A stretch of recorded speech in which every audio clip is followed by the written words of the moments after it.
हल षष्ठी व्रत, जिसे हर छठ, ललही छठ या बलराम जयंती के नाम से भी जाना जाता है, भाद्रपद मास के कृष्ण पक्ष की षष्ठी तिथि को मनाया जाने वाला एक महत्वपूर्ण हिंदू त्योहार है। यह व्रत मुख्य रूप से माताएं अपनी संतान की लंबी आयु, सुख समृद्धि और आरोग्य की कामना के लिए करती हैं। हल षष्ठी का महत्व। यह व्रत भगवान श्री कृष्ण के बड़े भाई बलराम जी के जन्मोत्सव के रूप में मनाया जाता है।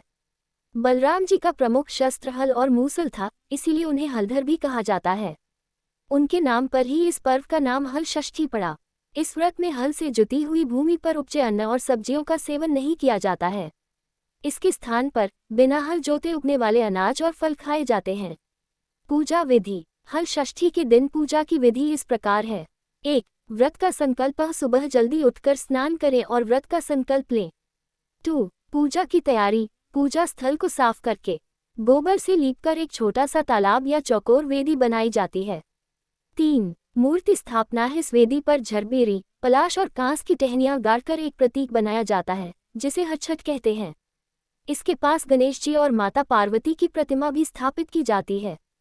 4. पूजा सामग्री। पूजा में मुख्य रूप से 7 तरह के अनाज गेहूं, जौ, धान, अरहर, मक्का, चना और मूंग, भैंस का दूध, दही, महुआ के फल और अन्य पूजा सामग्री का उपयोग होता है।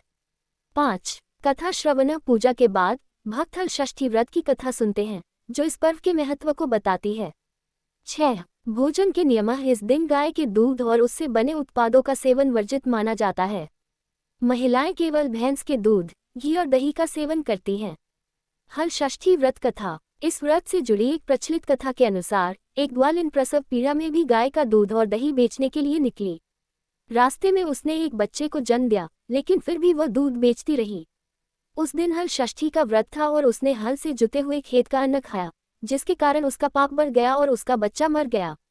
पश्चाताप के बाद जब उसने लोगों से इस व्रत की विधि और नियमों के बारे में पूछा और उनका पालन किया, तो उसके बच्चे को फिर से जीवन मिला।